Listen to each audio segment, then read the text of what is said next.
assume everyone is ready from our side. So moving on the, I'm going to, thank you. Moving on the discussion, I'm going to first bring forward, unless Mr. Spencer, you wanted to speak on this agenda item. Do you want to wait and speak on it now, or do you want to wait till Mr. Warden is presented and speak on everything on item number 20? Stay here or not? You wait, that's what I thought. Okay, Mr. Warden, would you please come forward and present on the items you need to present on? Thank you very much. I think that you can be excused from the table. Yes, sure. I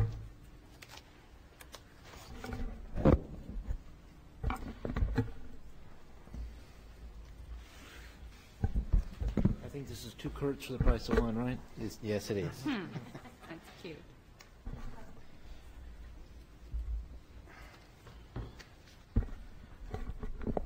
So for the, to start out with is for the physician surgeon supervision for the licensed midwives. As you just previously heard, that they basically are not able to comply with that law with the way things have been working out. But they're required to have it in order to practice, and we have come up with what we think might be a solution to that problem, which is physician collaboration. And so we have drafted some draft language that would allow that to happen, but at the last MAC meeting, we did not have any physicians attending, so we do not have any physician input on what we have drafted. And so what we're asking is for the board to consider the draft language that we've looked at, but also to authorize us to do a interested parties meeting so that we get the physicians' input on it to see what we need to do to maybe modify it or make it acceptable. For sure that we would have that ability to make it go forward and actually be useful for the midwives. If we start the regulation process without collaboration of the physicians for what their input is, we would get that during the regulatory hearing process and have to start over, which is a much more lengthy process, which we're trying to avoid.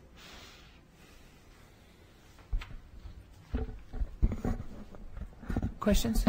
Well, I thank God not an OBGYN to be caught in this moral dilemma, but it would seem to me that at the table needs to be an attorney, a lot of attorneys, but certainly for the malpractice carriers to see how they would interpret collaboration, to see. That's what interested parties this meeting is about. Let's not be vague. Let's be specific. Attorneys to make sure, because a physician can feel this is a good thing, want to do the right thing, but they can't lose their malpractice coverage. They just dare not. This is an issue that has been on the table for a long time, and we doctors feel that the malpractice issue is a serious issue. And Dr. Salmonson. Continue, Dr. Carry on, please. And at this moment, really, many doctors will want to cooperate with the midwives, especially in areas, for example, in the area that I work. But it's extremely difficult. The insurance carrier doesn't give you the green light to do that. And that's something very serious. Dr. Levine? Yeah, I really appreciate the spirit of this effort to find a way through the dilemma that exists. And my only question about the language is that there is a big difference between agreeing to provide guidance and instructions regarding the care of women and or newborns and agreeing to provide emergency advice should complications develop. And that, to me, isn't an informal collaborative relationship. So it seems to me that binds the physician to being available should emergency complications develop, particularly if there's only one such collaborative agreement. And I'm wondering what the intent of that is, because that language suggests something other than informal, collaborative relationship. So let's make sure we're all on the same page, that we're reading all the same language, okay? So we're on page 88. Okay, so just make sure that we're all on the same page and we know where we are.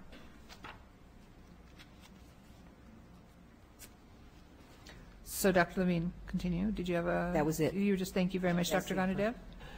I have the same concern. I'm not an OBGYN, I'm a surgeon, but the professional liability issue for the birth or a bad baby syndrome is a serious issue. I want to emphasize that. That's where I am the medical director of a public hospital, and the highest settlements are on that note compared to anything else. So I think we got to be very careful here. Protection of the consumers, and that's the reason why physicians often don't. And there might be some other reasons in their mind, business related, but in my mind, I think that's a big reason what OBGYN people I met with told me, as it wasn't a personal experience because I'm not one. Dr. Diego? You know, I do have a comment type of question. I don't know that we have the answer to it. And there is the malpractice and all that and the high liability, and that's where everyone gets stuck, right? But if that were taken away, I wonder if the OBGYNs would still be interested. I mean, I don't know that if you guys have gone off and explored that, because right now they can say very nice things and say, oh, I'd love to, but you know, malpractice, blah, blah, blah. But deep inside, would they? I mean, are we then going to come back and have a different set of problem? I think the issue has been currently is that there are certain legal issues that do not allow this group of individuals to do what they have been trained to do, and one of them is even in the situation of having to have a woman go to the hospital because an emergency has arisen. The hospital may not take the patient in. That there's a liability issue, and that there's. I think that what we have to recognize is that this committee has been meeting. There's been a lot of frustration. It's been fraught with arguments and discussion. What we have are identified 2 or 3 specific issues that if those issues were dealt with in an official, appropriate manner, that maybe this would be an issue that we could then figure out what is going on. And to that extent, an interested parties meeting, which is what you're suggesting you have, would be the opportunity you would hear from this board as well, but you would hear from those people that are engaged and involved in that. And that's what your staff recommendation is on this, is to have an interested parties meeting to go forward and to move it forward. So I can appreciate that everyone is worried and concerned and very concerned, and rightfully so, but this is not where we're going. This is not the forum by which we're going to deal with this issue. The issue has to be dealt in an appropriate manner, just as any other issue that is raised that needs to be dealt with. So to that, I know I have public comments.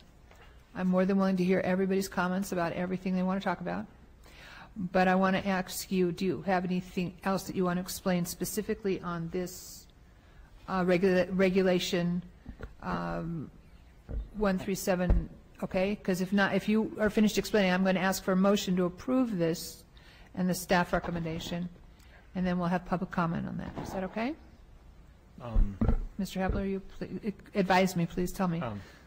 Thank you, Madam President. From this side, you get to see everybody's full face, not just their profile from when I sit up there. So, candidly, although I'm sitting here, this effort is really the fine work of Ms. Scurry. And what collectively we tried to do was form this in a more collaborative relationship, taking kind of a different spin on it than the traditional supervision requirement. And so that's what you see before you. I just want to comment that you will take public comment, but as an administrative board, I just want to remind everybody that civil liability is not really our forte. We leave that to the judicial system. Administrative discipline and that sort of thing is our forte, and we take our actions based upon the imprimatur of public protection. So, thank you. Ms. Scurry, I see you would like to add. Yes, briefly. Given ACOG's changed position paper, which supports a collaborative relationship, it seemed like the time was right to try to bring this issue forth again. Although we haven't been successful, the board hasn't been successful in the past.